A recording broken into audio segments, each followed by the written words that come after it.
December 30 యోహాను సువార్త 21వ అధ్యాయము 21 నుండి 25 వచనములు. విశిష్టమైన ఈ పదాలతో పరిశుద్ధుడైన యోహాను తన సువార్తను ముగించాడు. యేసు చేసిన కార్యములు ఇంకనూ అనేకములు కలవు. వాటిలో ప్రతిదానిని వివరించి వ్రాసిన యెడల అట్లు వ్రాయబడిన గ్రంథములకు భూలోకమైనను చాలదని నాకు తోచుచున్నది అని వ్రాయబడే పుస్తకాలను పెట్టడానికి భూమి సరిపోదని సువార్తికుడు భావించాడనుకోవడం అహేతుకం, అసంబద్ధం. దానికి అర్థవంతమైన ఏకైక భావం ఆత్మీయంగా అలంకార రూపమైనదిగా ఉంది.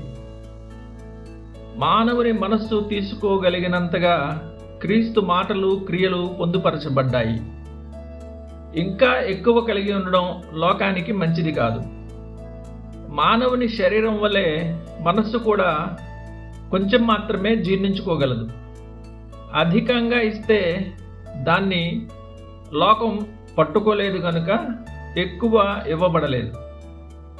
లోకానికి అవసరమైన అనేక అద్భుతాలు, అనేక ఉపమానాలు, అనేక ప్రార్థనలు, అనేక సంభాషణలు, అనేక వాగ్దానాలు పొందుపరచబడ్డాయి. ఒకవేళ ఎక్కువ కనుక ఇవ్వబడితే అవి బయట మాత్రమే పడవేయబడేవి. సాకు లేకుండా ప్రతి విశ్వాసిని చేసేలా చాలినంత ఉంది. పరలోక మార్గాన్ని ప్రతి అన్వేషకునికి చూపేలా చాలినంత ఉంది.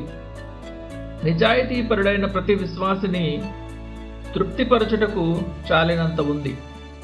మనిషికి మారు మనస్సు, విశ్వాసం లేకపోతే శిక్షించే మాటలు చాలినన్ని ఉన్నాయి. దేవుణ్ణి మహిమపరచడానికి చాలినంత ఉంది.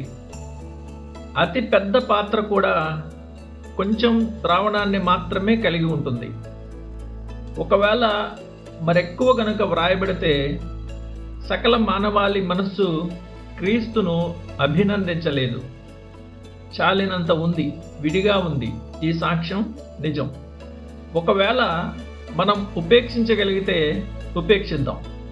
మనం ఎంత అజ్ఞానులమో మరియు ఈ సువార్త కలిగిన సంపదను ఎంత తక్కువగా అర్థం చేసుకుంటున్నామో ఆలోచిస్తే మనం తగ్గించబడతాం. కానీ రక్షణ మార్గాన్ని గురించి అది మనకిచ్చిన ఉపదేశం ఎంత స్పష్టంగా, సూటిగా ఉందని ఆలోచించినప్పుడు మనం బాగా కృతజ్ఞులంగా ఉంటాం. ప్రయోజనకరంగా ఈ సువార్తను చదివే వ్యక్తి యేసు దేవుని కుమారుడైన క్రీస్తు అని నమ్మి ఆయన నామముందు జీవము పొందినట్లు విశ్వసించాలి. అయితే మనం అలా విశ్వసిస్తున్నామా? ధ్యానం కోసం. ప్రభువు పరిచర్య గురించి మనకు తెలియనిది ఎంతో ఉంది, కానీ అవసరమైనదంతా పొందుపరచబడింది.